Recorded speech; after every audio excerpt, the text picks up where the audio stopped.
several trains or postponement of them. So as of now, several measures are being put in place, even as it is expected that the wind speed will only rise tomorrow and day after tomorrow. Day after tomorrow, it's expected to cross over 135 kilometers per hour. Along with heavy to very heavy rainfall in several locations on the coastline of Gujarat. As of now, the situation in Jamnagar, where we are around 50 to 60 kilometers away from Dwarka, which is going to be in the line of the cyclone when it makes the landfall. The situation here also seems to have been affected. We have been experiencing some heavy gusty winds along with a drizzle at several locations. और जो है cyclone को लेके हर तरह की तैयारियां की जा रही है, खास करके कच्छ के मांडवी, जहां पे न्यूज़ 18 की टीम ग्राउंड जीरो पे खड़ी है। ये समुद्र है जिसके अंदर आपको फिलहाल करंट दिख रहा होगा। कहीं ना कहीं कच्छ का जो मांडवी और जखोई है, वहां पे ये जो साइक्लोन है बिपोर जो है वो 15 तारीख के आसपास आने वाला है, लेकिन उसके पहले मतलब आज 13 तारीख को ही पूरी असर देखी जा रही है। कहीं ना कहीं बरसात जो है वो पूरी तरह से हावी हो चुके हैं और जीरो विजिबिलिटी, मतलब कि जो पूरा कच्छ इलाका है वो बिल्कुल जीरो विजिबिलिटी की तरफ दिख रहा है। सारी जो व्यवस्थाएं हैं वो की जा रही है, आसपास का इलाका खाली किया जा रहा है। खास करके इस बात का ध्यान रखा जा रहा है कि 0 से 5 किलोमीटर के रेंज में मतलब कि जो रहने वाला इलाका है उस सारे इलाकों को खाली किया जा रहा है, क्योंकि उससे असर हो सकता है। खास करके जो कच्चे मकान हैं या झुपड़पट्टी में लोग आसपास रहते हैं, उन सभी को खाली किया जा रहा है। ये बीच बिल्कुल बंद कर दिया गया है और समुद्र में आप करंट भी देख सकते हैं किस तरह से कच्छ के मांडवी का ये समुद्र है जहाँ पे करंट देखने मिल रहा है।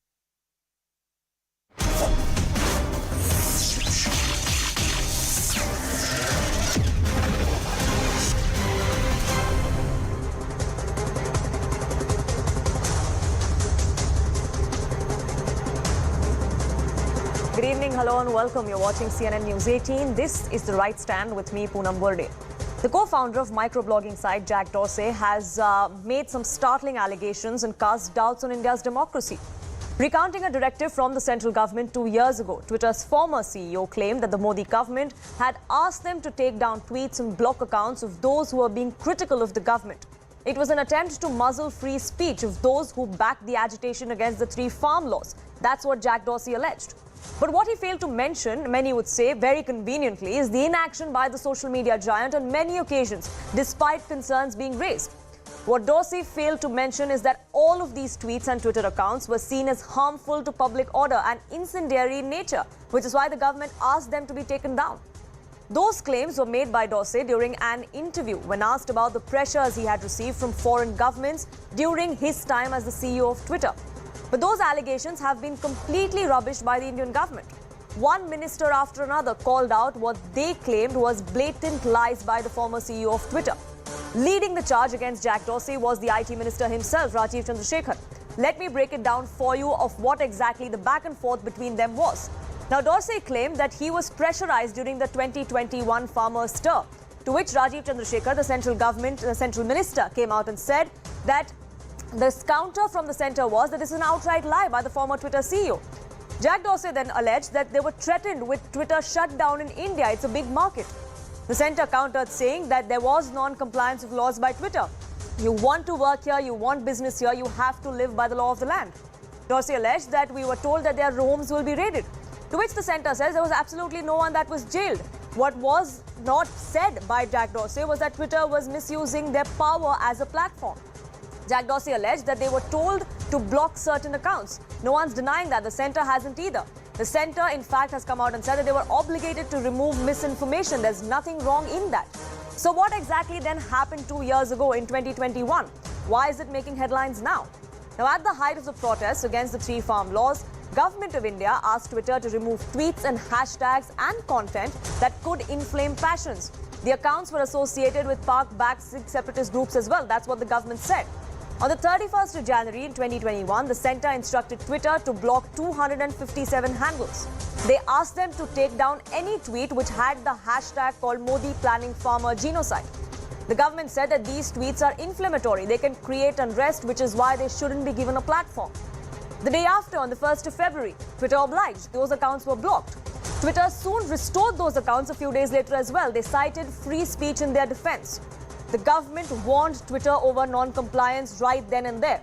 A few days later, on the 4th of February, the centre once again wrote to Twitter. They said 1,178 accounts need to be blocked. The centre said some of these accounts were of Khalistani sympathisers. They also said that these accounts were backed by Pakistan. They were trying to peddle propaganda, which is why they need to be stopped. A few days later, Twitter then sought dialogue with the then IT minister. They wanted dialogue. They wanted an assurance from the government as far as action against Twitter was concerned. The safety of their staff is also something that was raised during those meetings as well. So did Twitter then comply with this government directive? Yes, they did. They were asked to block 250 accounts and posts. At least 500 accounts were taken down on the 27th of January by this microblogging site.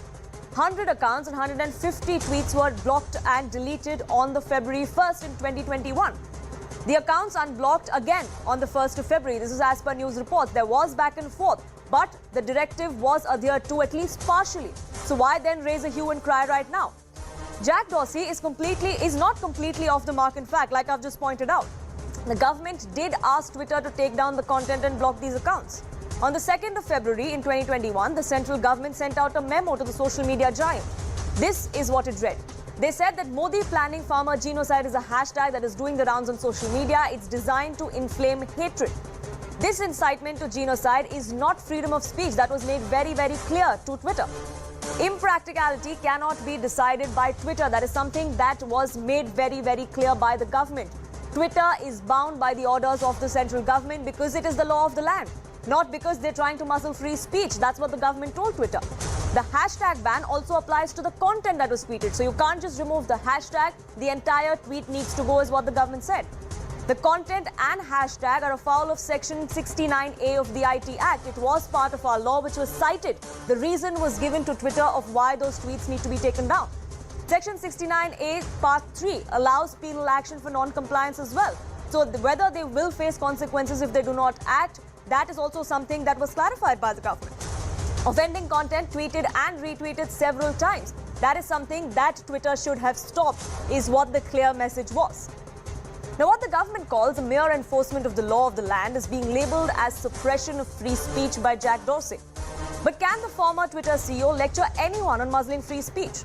I ask that question because those are the exact allegations he faces during his tenure as the CEO of Twitter.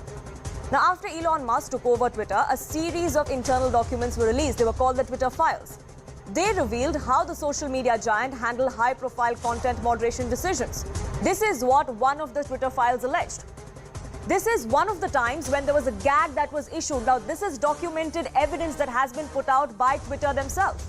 Twitter employees allegedly built blacklists. These blacklists were preventing disfavored tweets from trending. This decision was taken by a core group, so to say. Jack Dorsey was part of it. Visibility of right-wing accounts was limited by Twitter, by this particular group. The limited visibility of trending topics was done so without informing those said users.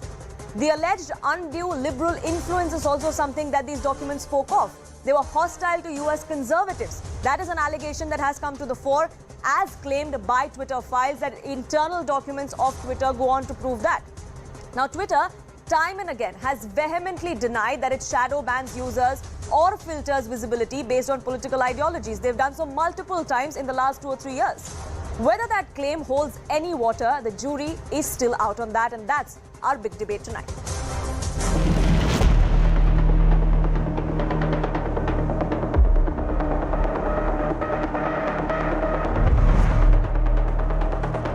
India, for example. India is a country that had many requests of us around the farmers' protest, around particular journalists that were critical of the government,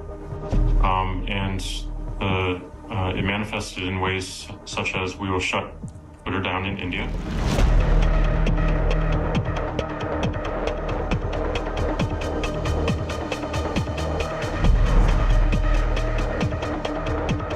I think he knows it, I know it, everybody knows it. It's an outright lie. The facts are there for everybody to see. Nothing of the sort happened. Nobody was raided. Nobody was put in jail. And I am very surprised and shocked that a man who used to be the CEO of this platform is today resorting to outright lies.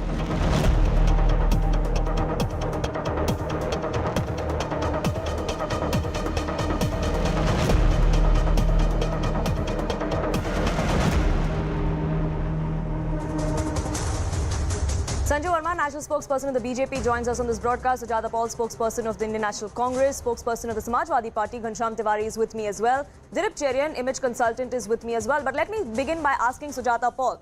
Sujata Paul, the opposition today is armed by the allegations that Jack Dorsey has made. But can those allegations, can those claims be taken at face value given his checkered past and the allegation he himself faces when he was the CEO of Twitter?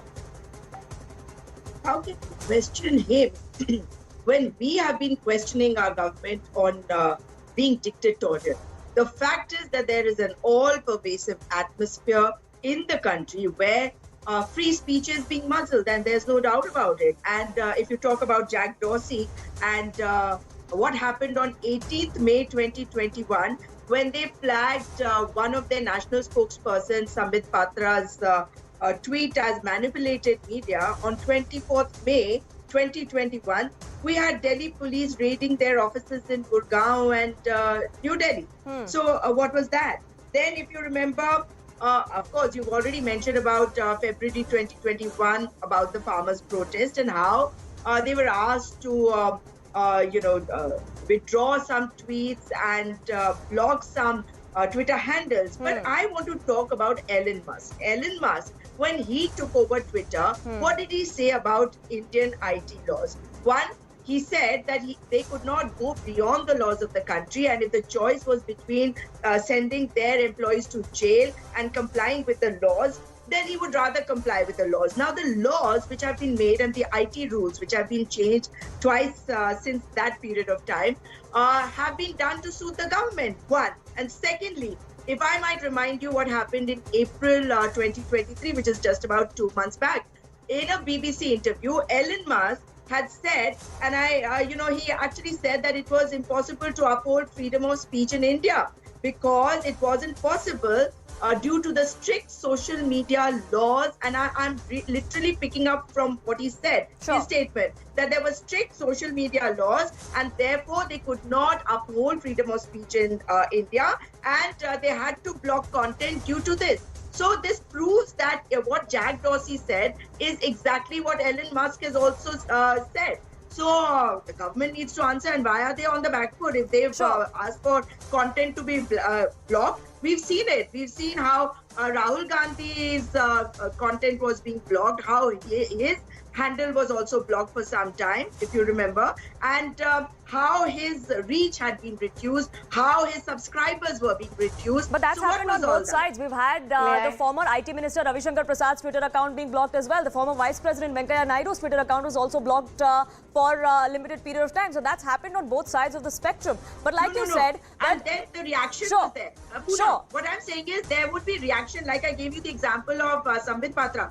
I can give you examples of all of them. Because there was a hue and cry. Sure, but you also mentioned that even though Elon Musk and Jack Dorsey are on the same page, they both are citing laws. Elon Musk also may have said that we'd rather ensure that our employees and our staff don't go to jail. We have to adhere to the law of the land. If you want to do business, they're still doing business in India, right? They do not want to let go of that. I'm just adding to in brief. The centre had notified multiple amendments to the IT rules in 2021. It was done to suit them. So these are laws which are being done to suit the government. So you can't hide. So Sanju Verma, the law, it may be the law of the land, but the law is not neutral. The law is as per your convenience. Exactly. Yes. Sanju Verma, your rebuttal. Okay. I heard very patiently some of the recklessly wild allegations made, but that is par for the course coming from Congress, spokespeople.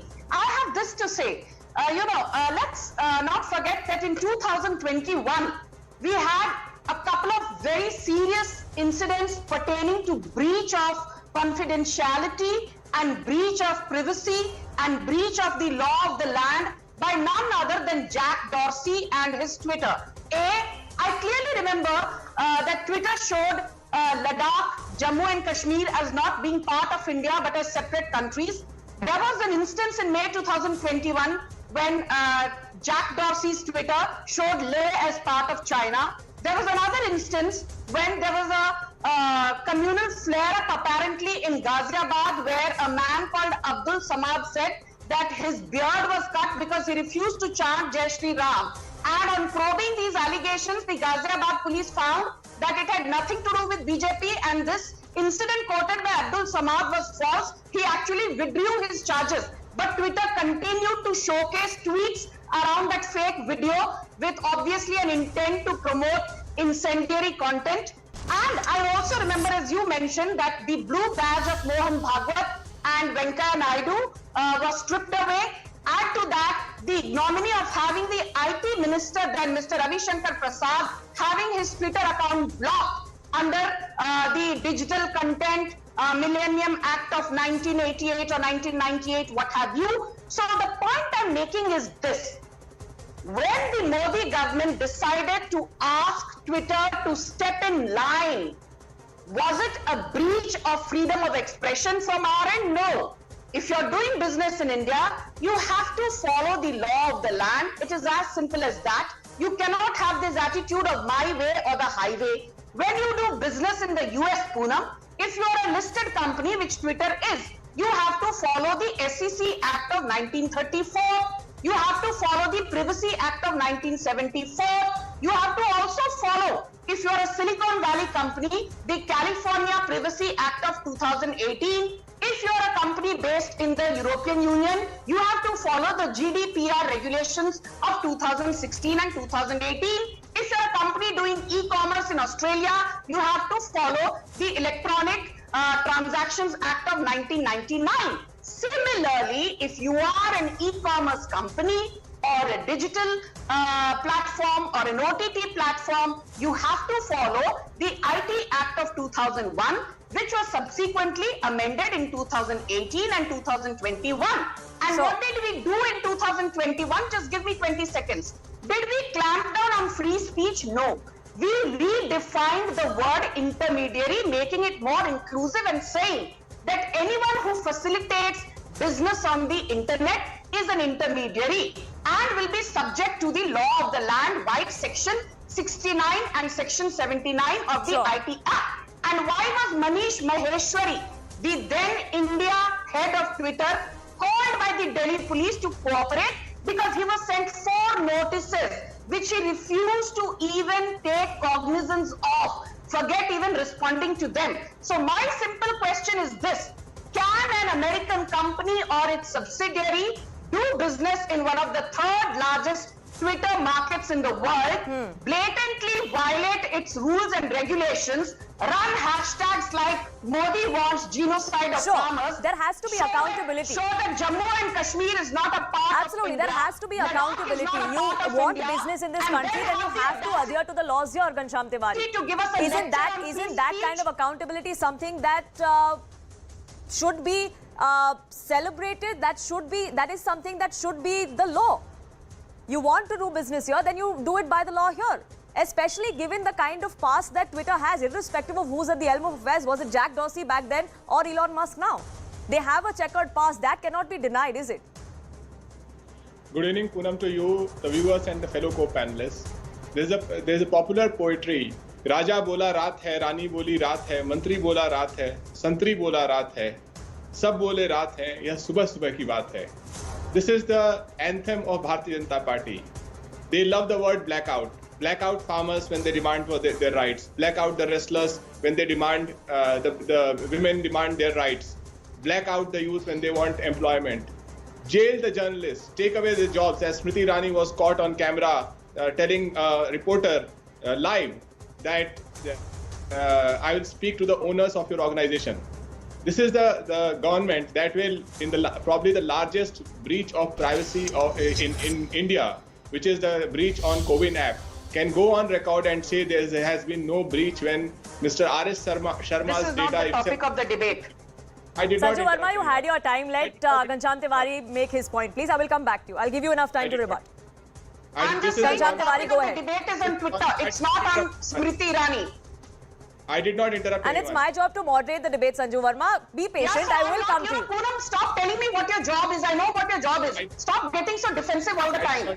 Then let's have a civil debate, ma'am. You had your time. Yes, Let let's Mr. have a Ghanshyam civil Tiwari debate. go ahead. I know Mr. you're Tiwari, go ahead. Stop being so churlish all the time. This is the government that has jailed journalists, jailed comedians even before they crack the joke, that have taken away jobs of the journalists, that have supported lynching and in different ways. They're the party that runs the largest IT trolls, where the spokesperson and the IT cell chief is regularly called out for fake news, where the minister of IT, instead of saying that this privacy is the largest privacy that India has, privacy breach that India has seen, goes on to defend it. So whatever today, it's unfortunate that even a Jack Dorsey has a higher credibility than ministers in this government, because they want the information to be shut down. They stood against privacy laws in the But does he have more credibility?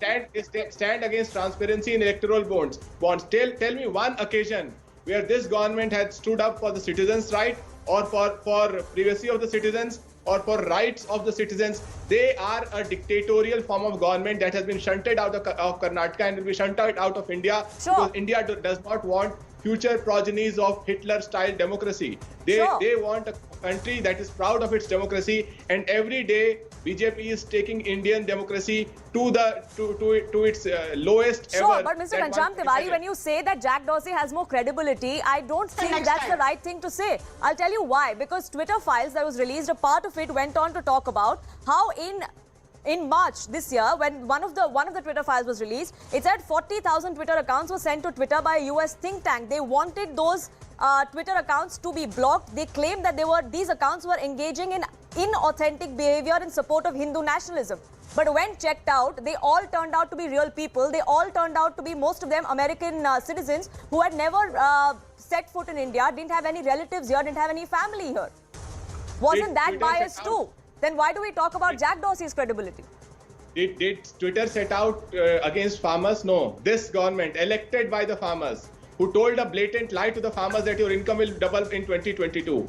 They set out against the farmers, both in social media and electronic media. You tell me one occasion where this government had stood up. Do they stand with the rights of our objection to your reckless lies. Thing? Sure. Tell me one occasion. So you say leave aside Jack Dorsey or Twitter's credibility, but what about the promises the government made? Sanju Verma, if there are questions that are being raised, not just by the opposition in this particular case, if there are questions that are being raised about certain directions that were given to Twitter, why dismiss them outrightly? And like I said, it's not just the opposition. Twitter did go to court over certain directives that were coming in from the central government, on which the Karnataka High Court, even though the matter is sub judice now, the Karnataka High Court, while hearing the case, had raised questions on what the rationale of the government is. Yeah. Are you done, Poonam? I'm done with my question. Please go ahead. Yeah, thank you. Because I don't want to be heckled by you when I'm talking. You have this habit of heckling the I didn't heckle you at all. Mr. Ghanshyam Tiwari was speaking. You interrupted, so I had to give him his time. But go ahead. Yes, it's a debate. It's a debate. If somebody makes reckless allegations at the government, I will and now you have your time, Sanju Verma. Please go ahead. Yeah. Stop lecturing me. Let me intervene. I'm not here to listen to your lectures, Poonam. Thank you. First and foremost, Ghanshyam Tiwari keeps saying this government. This government. Let me tell you, Narendra Modi is also your Prime Minister as much as he is my Prime Minister. This government, as in the Modi government, Ghanshyam Tiwari, is as much your government as it is my government. And let me tell you one more thing, that you keep saying, what has this government done? This government has opened 48 crore Jan Dhan bank accounts, the world's largest financial inclusion scheme. This government has given free health insurance via 22 crore Ayushman cards to the poorest of the poor. This government has given 23 lakh crore worth of mudra loans to 40 crore entities under the world's largest self-employment generating scheme. This government has given free life insurance under various, be it Pradhan Mantri Kisan Samman Nidhi Yojana, Pradhan Mantri Fasal Bima Yojana, Pradhan Mantri Jeevan Jyoti Yojana, to more than 65 crore Indians. This is the government which gave one of the world's safest and largest vaccination drives as a classic textbook template for everyone to imbibe from. Is this debate about Twitter and Jack Dorsey's statement? What is she talking about? I am telling about what all this government has done. No, you will not. You will please stick to the topic. Making reckless allegations that this government did no good. And as for you, let me tell you, under the Congress we had the days of emergency which still continue to harass and intimidate. Do you remember 1975? Like this government is trying. Do you remember because nobody is going to allow you to do it. Do you remember the first amendment by Jawaharlal Nehru in 1951? news laundry in Do you September remember the 2021? 1976 42nd Amendment This by government Indira is Gandhi only covering free trying to speech? muzzle Do the you remember the voices of Shah people, judgment and that was that's what overturned you by are trying to Rajeev do on this Gandhi? program. And you are sitting here and giving me a bhashan on democracy and ethics. You I tell really just me, flew out of the window. was the I Dainik really just flew Bhaskar out group of the window, not madam. raided? This is We how you muzzle the free voices. Anti-law of 2001 Did tax to create an officials not institutional raid mechanism the that makes the Oxfam internet India a safe group? Sanju Verma and Sujata Paul, let me put a pause in this. Dilip Cherian is also patiently waiting on this debate. I apologize, I haven't had the time to come to you yet. But I want to ask you, Twitter and many other social media giants are being held accountable over various reasons around the world. So if they are being held accountable over their conduct in India, why is that so wrong? There isn't anything wrong with finding fault with any social media platform. Let's get this straight. All of them have problems. All of them are also violating individual country laws. But I think the more important thing for the moment is to figure out what the Jack Dorsey comments have done to the image of India. If you ask me, that is the big reason why everybody is excited about it in terms of defending and offending others, defending the government and offending others. We have a situation where the government of India has announced categorically and on multiple times that we want to empower a digital India. It is inevitable that when you empower people with digital tools, there will be from time to time people who misuse them. But the answer to that is not to either attack the platforms or, like in Manipur, suspend the internet. Sure. The idea is to make sure that we have more checks and balances in place and not more severe laws or more threats to arrest. That is not the way civilized countries, democratic countries manage these problems. Sure. Yes, you did mention, and someone went through a litany of American laws. The laws are in place, they have to be adhered to, and there are punishments. But they are all in proportion to the kind of capability of social media giants to respond to, large groups of people who have determined to make a kind of messaging and use the messaging platform to get their word across. Sure. So I think that what has happened as a result of Jack Dorsey's statement is that we as Indians have had one more opportunity to consider, is there something wrong? And I don't think that there's anything wrong in navel gazing.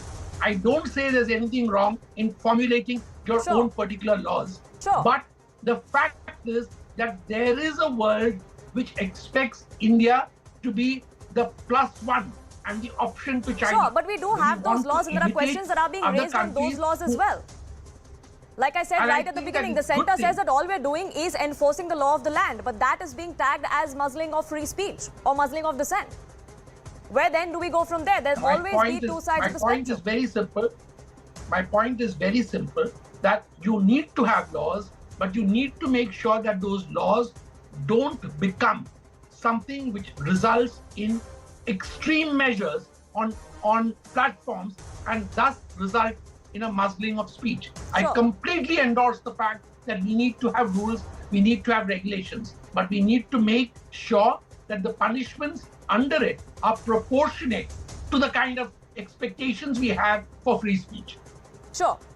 Sure. Ghanshyam Tiwari, I want to ask you this. There are questions that are being raised about the law in itself, that the law in itself has an issue. The law was tilted and made so to suit a certain narrative. That's the allegation that has been made by the opposition on many occasions. That was done so on this debate as well. But I want to ask you, Twitter has been under the scrutiny of a parliamentary panel as well. That has members of parliament from other parties too. Well, when you have let's start with go the ahead. law itself, right? In a country which is seen as Vishwaguru and the largest democracy in the world, we have the parliament being shut out by the prime minister when he has a thumping majority in the parliament. How shameful is that? So we have a government that churns out ordinances after ordinances, even if those ordinances go against the spirit of Constitution and the Supreme Court order. Sure. How shameful is that? So there is no platform where this government, I repeat, this government, which apparently has given 40 crore mudra loans or 45 crore mudra loans as per Sanju Verma ji, in a country which has 26 crore families, which means that every family has got 2 mudra loans. How shameful is to claim that? So a government that is out and out there to spread lies, to force people to believe in makeshift realities when the common man is suffering, which will not allow debates in parliament to happen, which will muzzle media, which will put journalists in jail. I'm sorry to interrupt you, Ghanshyam but I'm running short of time, which is why I want to reiterate the question I asked you. The scrutiny is not just by the BJP. The scrutiny is also by a parliamentary panel which has members of parliament of all other parties. So if they can hold Twitter accountable on one aspect, then why can't Twitter be held accountable on another? May I just quickly rebut what he said, Poonam? India is a large country. For a lot of these tech giants, whether it is Google, Facebook, Twitter, they must be held accountable. But it is important that our own government has a credibility, the ministers have a credibility and a track record of saying truth. May I please come To us, much higher than these platforms. Unfortunately, the credibility of ministers in this government plummets every day. Sure. We're talking about credibility. But like I said, the credibility of Jack Dorsey when he was the CEO of Twitter is also checkered. So that is a matter of debate as well, as far as talking about taking those claims at face value. But Sanju Verma, go ahead. Sujata Paul, I'll come back to you. But Sanju Verma wanted to make a rebuttal. Go ahead, Sanju Verma. Thank you. Poonam, I just want to remind Ghanshyam, I'm sure he has that much of intelligence to appreciate that while there may be 20 or 25 crore households, each household roughly on an average has 4 to 5 members. So when I say 40 crore entities got mudra loans, it means that from a household, more than one member could have got a mudra loan. I'm sure that is not too tough to understand, Ghanshyam. Now coming to the more important point, you know, this person, Mr. Tiwari, Ghanshyam Tiwari, sits here and gives me bhashan about democracy being in danger. This is the same party which supported the Congress, who passed the First Amendment under Jawaharlal Nehru, the Congress party, who has been your alliance partner, who passed the 42nd Amendment in 1976 to curb the power of judicial review of high courts, Indira Gandhi, from the Congress party, who has been your alliance partner, who overturned the Shah Bano judgment, Rajiv Gandhi from the Congress party, who has been your alliance partner, who ordered firing on car sevaks in 1990, your Netaji Mulayam Singh Yadav, who openly said he did it to appease Muslims. And let me also tell you that you may be, belonging to a school of thought which believes that my way or the highway is okay. But I'm sure, Ghanshyam Tiwari, even in your Samajwadi party, you are accountable to your Lal Topi Wale Netaji Akhilesh Yadav. Or do you run amok doing as you please? When it is the Congress, I'm sure it is the dynasty which holds sway. I'm sure Sujata Paul is accountable to the dynasty. Rahul, Priyanka, Robert Vadra, whatever. You are accountable only to one man, okay? You are slaves to one man. The law of the land. You have to You are slaves to one man. So, irrespective of who the accountability is, there has to be accountability. Sujata Paul, can we agree on that? There has to be accountability. Within the institution. Of course, I said that right at the beginning. But the point is that the atmosphere in the country today is such that the government is going to be questioned, because you spoke about the 250 accounts which were blocked by Twitter on the insistence of the government in February 2021. What happened 6 hours later? Twitter restored those accounts and they said that there was insufficient justification. And what happened after that? The Indian government immediately ordered Twitter to block the accounts and told the company's employees that legal action would be taken, which would make them end up in jail for 7 years if they did not comply. So what was happening over there? But if they have broken the law, then they will have to face the consequences. Isn't that what accountability is about? No, when you change the rules and laws according to your convenience, see, the government was not reaching out to the farmers. They were so perturbed when the farmers were being supported by Rehana and Greta. And that got international attention. So they started talking about a toolkit. So they wanted that, the toolkit issue should be propagated by Twitter and all social media platforms. That did not happen, so that did not suit them. That is not how a democracy works. Agitating against the Kudan Kulam Tamil Nadu nuclear The government called our farmers perjeevis or parasites. This is what the government was doing. Whereas the world was questioning us. What was the BJP government doing then? Sure. They have no answers. It's procedure versus propaganda. That debate continues. It has only been highlighted once again by the claims that were made by the former CEO of Twitter that has sparked off this entire debate. It's the law of the land, says the central government. It's an attempt to muzzle and silence free speech, says the opposition, much like what Jack Dorsey has also been saying. Unfortunately, we have to leave it at that. I thank all my panelists for joining us here on this broadcast. We are taking a quick break here on this edition of The Right Stand. But on the other side, we have the big debate coming in from Tamil Nadu. There seems to be a rift between the two allies, the AIADMK and the BJP. Will this coalition cracks impact 2024? That's coming up next.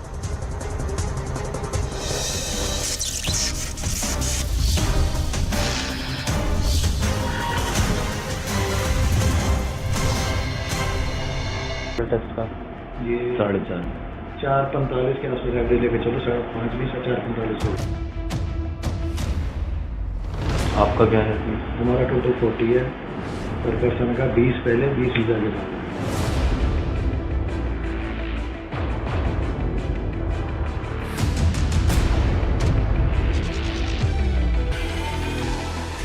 Amidst all the hue and cry around Indian students facing threat of deportation in countries like UK, Australia and Canada, CNN News 18 deep dive into the operational details of syndicates operating blatantly in national capital and the state of Punjab.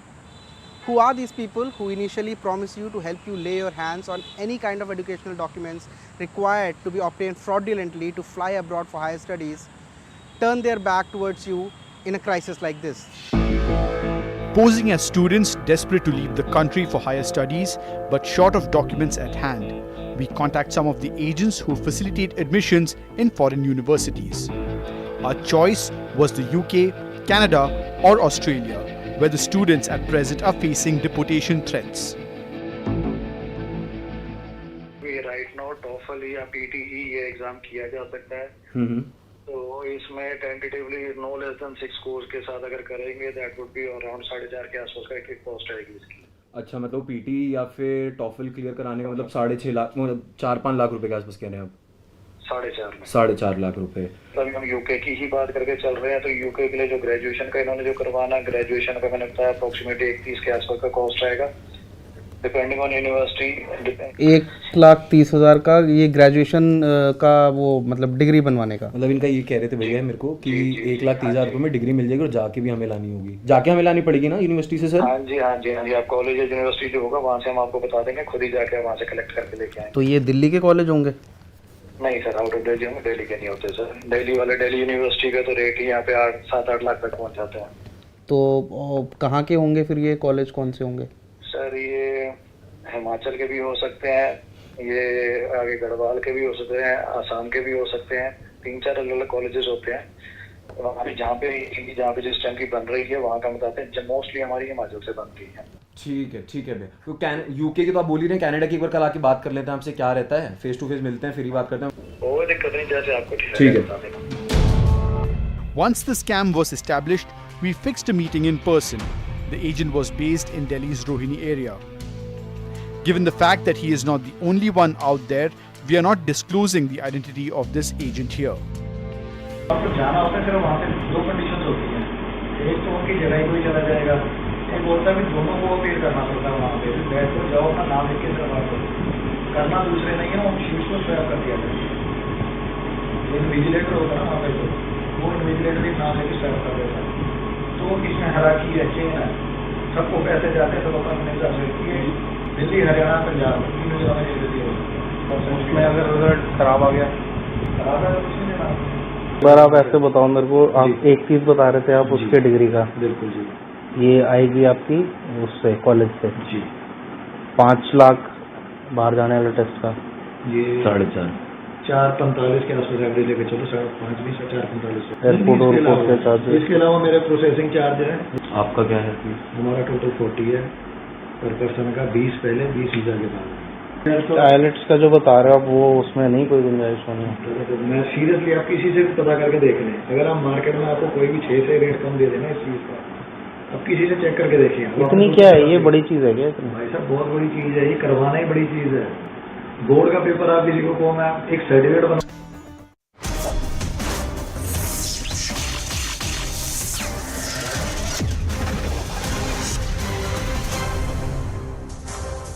Welcome back. You're watching The Right Stand, and all doesn't seem to be well within the AIA-DMK and BJP alliance in Tamil Nadu. A massive political war of words erupted in the state after BJP state president K. Annamalai in an interview said that all former chief ministers of the state were corrupt.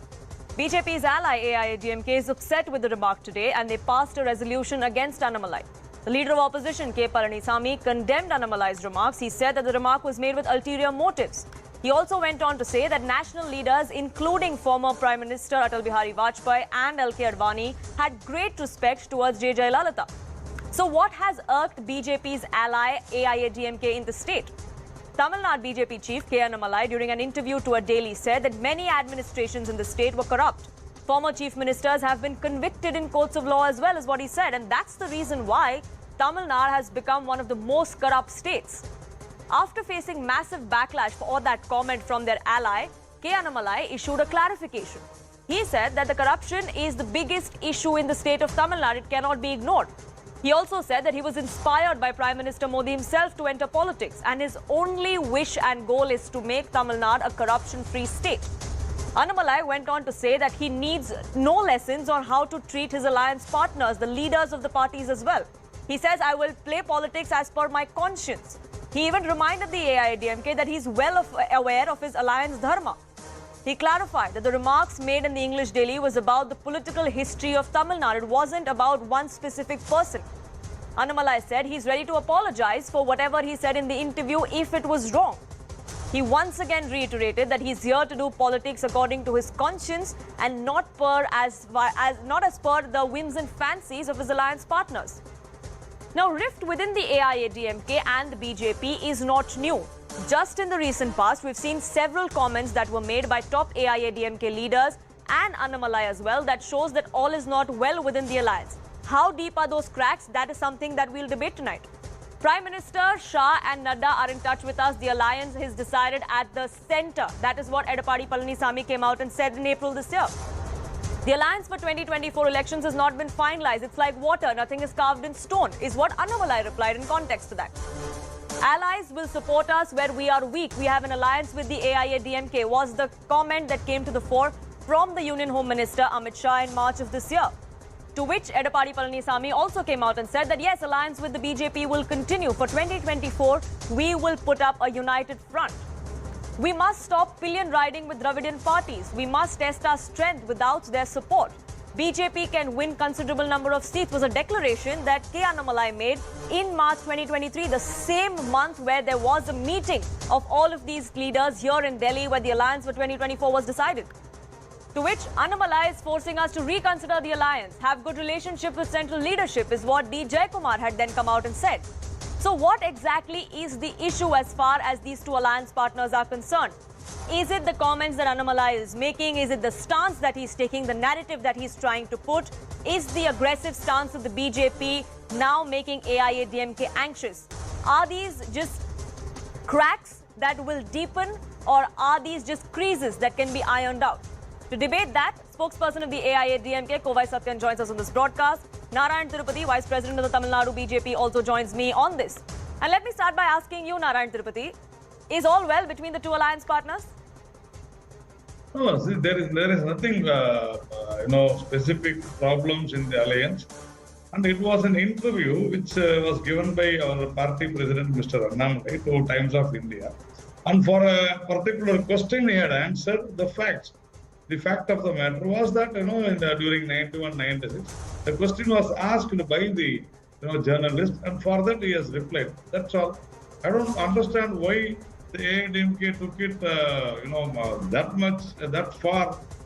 So the personal abuses on Mr. Annamalai by few leaders of AIA-DMK were not of good taste, and that is the reason we have definitely, myself and others, have definitely replied to condemn the attack on Mr. Annamalai today. That's it. So I don't think what Mr. Annamalai So you think said. the resolution that the AIADMK has passed against Mr. Annamalai is exaggerated? It's completely unnecessary?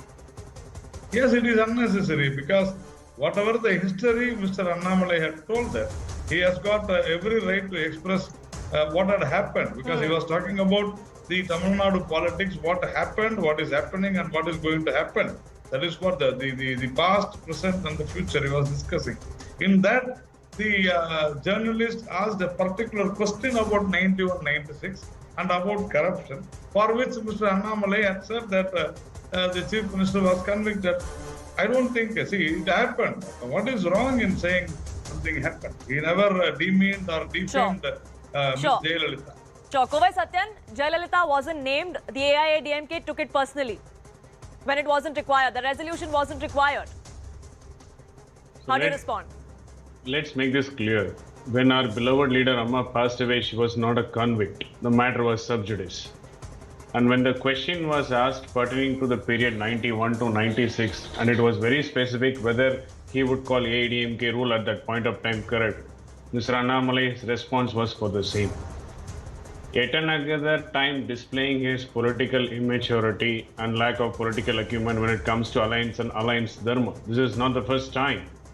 And subsequent his clarifications which came out an hour ago, a couple of hours, still says that he takes the role of a rabble rouser and he doesn't believe in falling in line with the high command of BJP. If he wants to script his own path, which he thinks he is above everybody, including his own party, let him come out and make a stand very clear. There is alliance dharma. There are controversies and allegations even on BJP. For example, a Rafale watch which was alleged against Annamalai. We could have joined the bandwagon either by supporting it or whatsoever it is, but we remained silent. Why? Because there are people who are waiting to read in between the letters in Tamil Nadu. A particular section of media are waiting for an opportunity like scavengers to read out of context. Our common enemy is DMK and we should focus more into attacking DMK, and corruption is rampant. And when you want to address the same, you have to be cautious. You have to tread a cautious path. Mr. Annamalai is a new kid in the political arena. He has got a long way to go. And our leaders have put in 5 decades of experience in public life. And our Purchi Talavi Amma laid her life for the welfare of Tamil Nadu and Tamil people. She is goddess for us. For 1.5 crore cadre and majority of the Tamil population, she is goddess. And when you want to make a remark, you have to cautiously trend it. And you cannot breach a Lakshman Rekha every now and then and come out and open and say that I'll walk my way. I know what I'm know to do. I don't need lectures. I don't need lessons. This is not the way a person in public life behaves. And somebody who takes the role of state leadership, please remember his role is nominated, not like elected and elevated like our leaders. And you have to tread a cautious path when it comes to alliance. And you cannot breach the alliance dharma every now and then and say that no, I am right. They have misunderstood it. They have misconstrued it. There is no reason for it. And Narayan Tirupati, the BJP needs this alliance. 2024 is not far away. There are 39 Lok Sabha seats that come out of the state.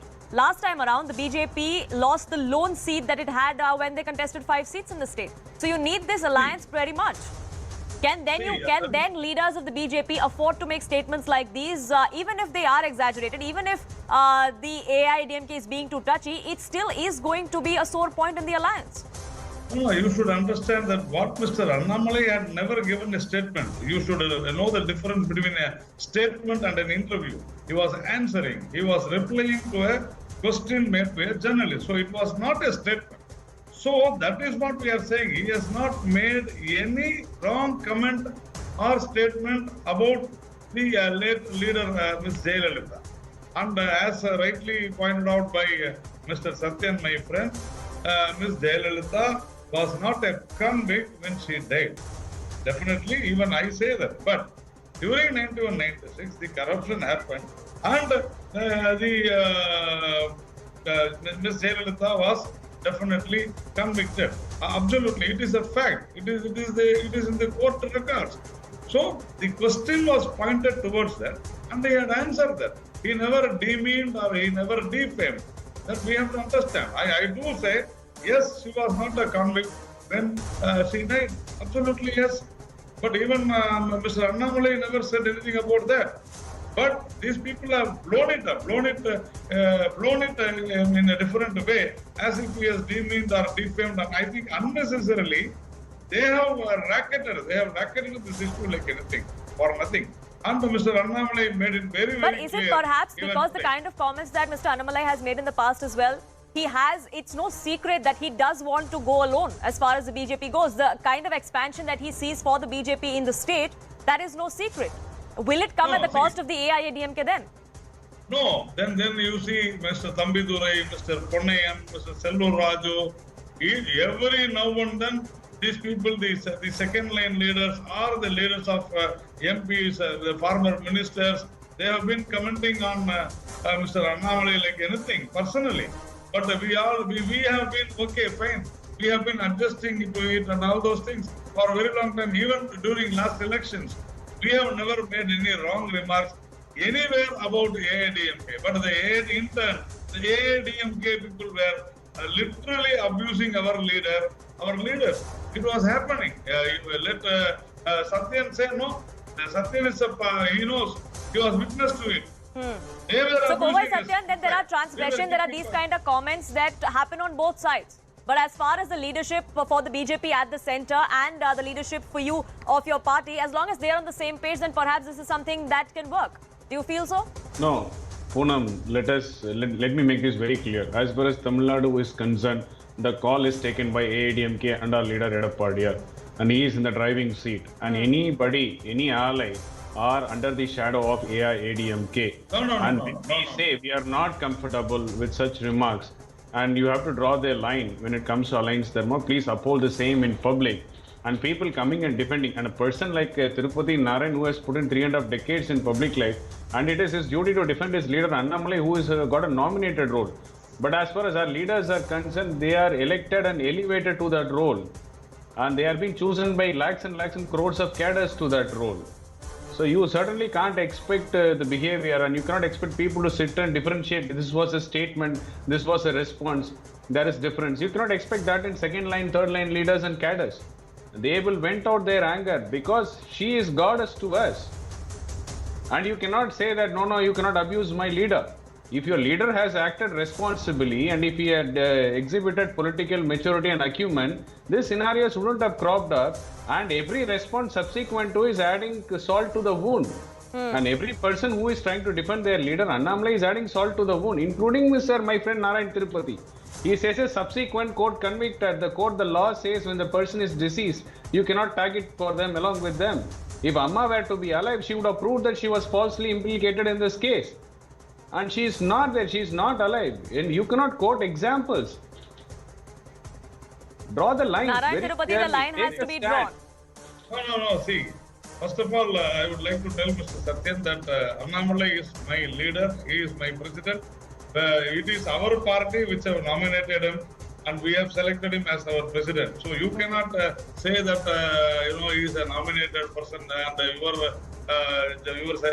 leader is elected person. No, it is our party. You cannot include into our party and say that he is a nominated president. So if this statement is hurting you so bad, then you are defending a statement made against my leader Amma.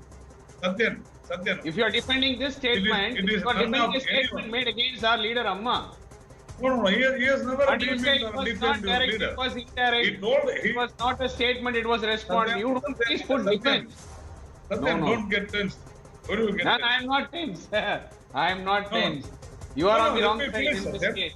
Let me finish, Satyan. Sir, you are on the wrong side, defending Annamalai.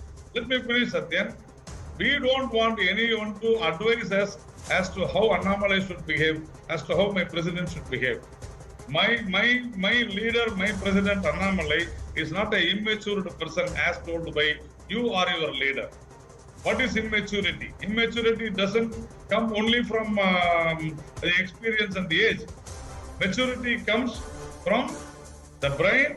Maturity comes from the politeness. Maturity comes from the the way he behaves, the straightforwardness, sincerity.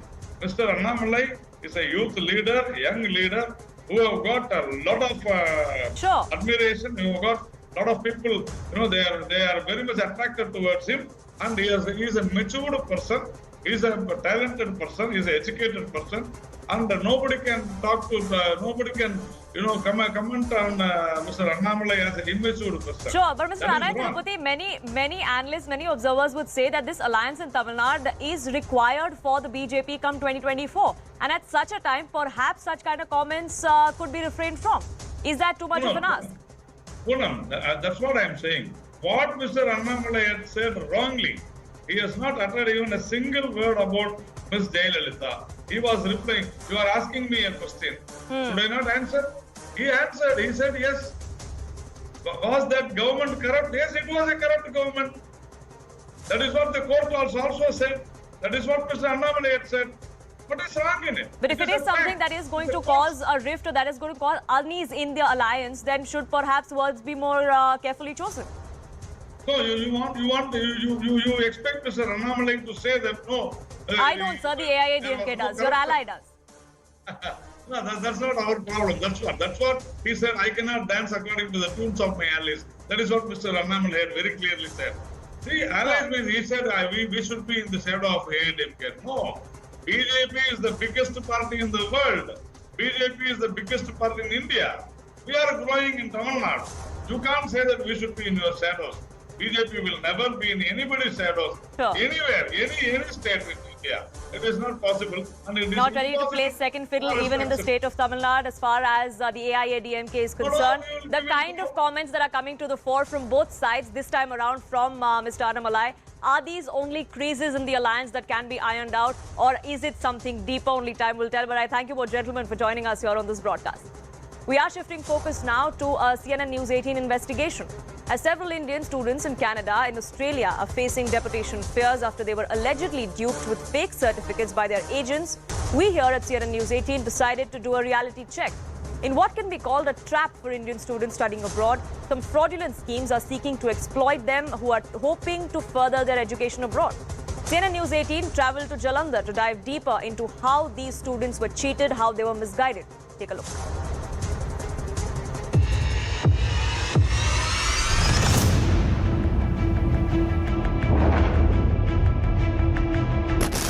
Sir आप ऐसे बताओ मेरे को, आप एक चीज़ बता रहे थे आप उसके डिग्री का। बिल्कुल जी।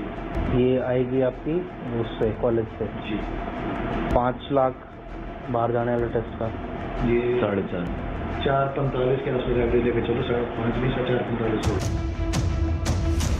Amidst all the hue and cry around Indian students facing threat of deportation in countries like UK, Australia and Canada, CNN News 18 deep dive into the operational details of syndicates operating blatantly in national capital and the state of Punjab. Posing as students desperate to leave the country for higher studies but short of documents at hand, we contact some of the agents who facilitate admissions in foreign universities. Our choice was the UK, Canada or Australia, where the students at present are facing deportation threats.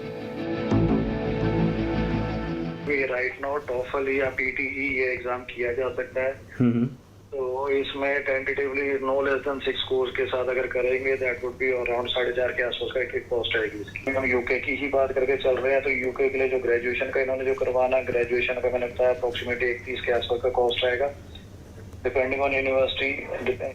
1,30,000 का ये graduation का वो मतलब degree बनवाने का। मतलब इनका ये कह रहे थे भैया मेरे को कि 1,30,000 रुपये में डिग्री मिल जाएगी और जाके भी हमें लानी होगी। जाके हमें लानी पड़ेगी ना यूनिवर्सिटी से सर? हाँ जी आप कॉलेज या यूनिवर्सिटी जो होगा वहाँ से हम आपको बता देंगे, खुद ही जाके वहाँ से कलेक्ट करके लेके आएंगे। तो ये दिल्ली के कॉलेज होंगे? नहीं सर, आउट ऑफ दिल्ली होंगे, दिल्ली के नहीं होते सर। दिल्ली वाले दिल्ली यूनिवर्सिटी का तो रेट ही यहाँ पे 7-8 लाख तक पहुँच जाते हैं। ठीक है भैया। तो यूके की तो आप बोल ही रहे हैं, कनाडा की एक बार कल आके बात कर लेते हैं आपसे, क्या रहता है, फेस टू फेस मिलते हैं फिर ही बात करते हैं। कोई दिक्कत नहीं, जैसे आपको ठीक है। Once the scam was established, we fixed a meeting in person. The agent was based in Delhi's Rohini area. Given the fact that he is not the only one out there, we are not disclosing the identity of this agent here. आपको जाना होता है, सिर्फ वहाँ पे 2 conditions होती हैं। एक तो उनकी जगह ही कोई चला जाएगा, एक बोलता है कि दोनों को अपील करना पड़ता है वहाँ पे, बैठ कर जाओ अपना नाम लिख के सिर्फ बात करो, करना दूसरे नहीं है, उन शीट्स को स्वैप कर दिया जाए। एक विजिलेटर होता है ना वहाँ पे, तो वो विजिलेटर भी नाम लेके स्वैप कर देता है, तो इसमें हालांकि चेन है। सबको पैसे जाते हैं तो लोग अपने हिसाब से दिल्ली हरियाणा पंजाब तीनों जगह में देती है उसमें अगर रिजल्ट खराब आ गया खराब है तो कुछ नहीं देना।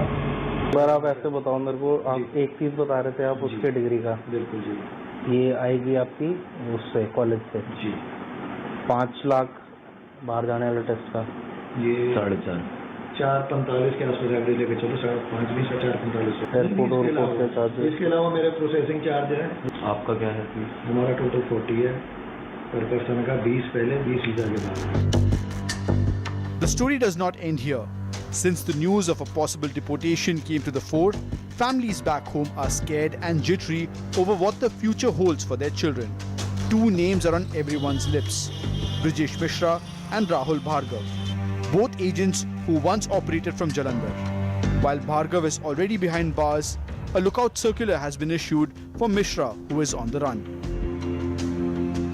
Rajeev Mishra and Rahul Bhargav. These are the two names which have appeared in multiple FIRs which have been launched by the victims' parents here in Punjab. And in fact, this is the office of these two scammers, if we can say, because these are the two people who actually managed to send those students outside India and in fact, in particular to Canada, where they are now suffering to get PR. And in fact, what we are also given to understand, this is house number 146, which is in front of the new bus stand here in Jalandhar city. And this place's look and feel has been entirely changed. And in fact, it was a rented accommodation from where these two were operating their office from a very long time. As the fate of hundreds of Indian students hangs in uncertainty who are protesting on the foreign land, one thing is sure, that the agents who had helped they had taken to obtain fraud documents certainly have come under the radar of law enforcement agencies back here in India. As majority of them remain absconding, what's interesting and remains to be seen is how the events will unfold in the coming days, and will governments be able to find a solution to the ongoing problem. With Yash Goel in this special report, this is Anvish Srivastav for CNN News 18.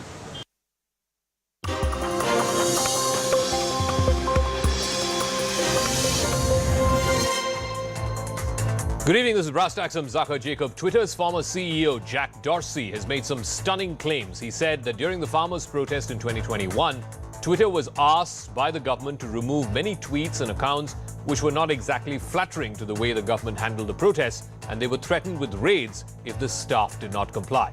The government has hit back at Dorsey, saying that his charges are quote-unquote outright lies. Now, two questions stand out. Can Twitter or any other social media platform, or any company for that matter, say that it cannot comply and will not comply with the law of the land, whether it is here in India or in America?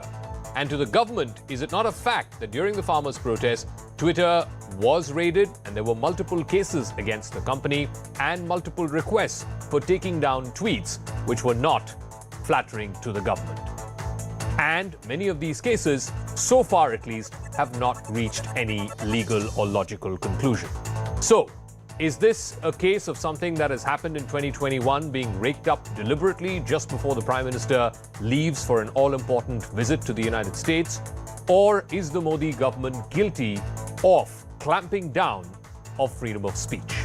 But first, it's going to be a mega political face-off on Brass Tacks tonight. We'll be joined on a day like today when there have been these big allegations by the former CEO of Twitter.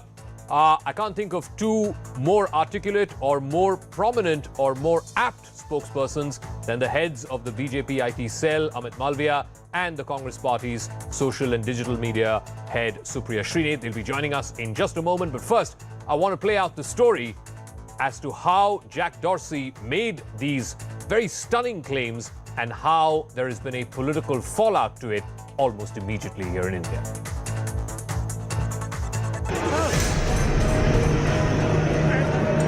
The spectre of the Kisan agitation against the government's farm laws reform has returned after a stunning charge from former Twitter CEO Jack Dorsey.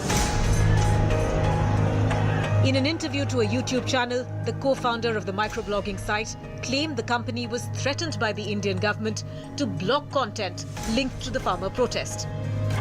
Well, India is a country that had many requests of us around the farmers' protest, around particular journalists that were critical of the government. And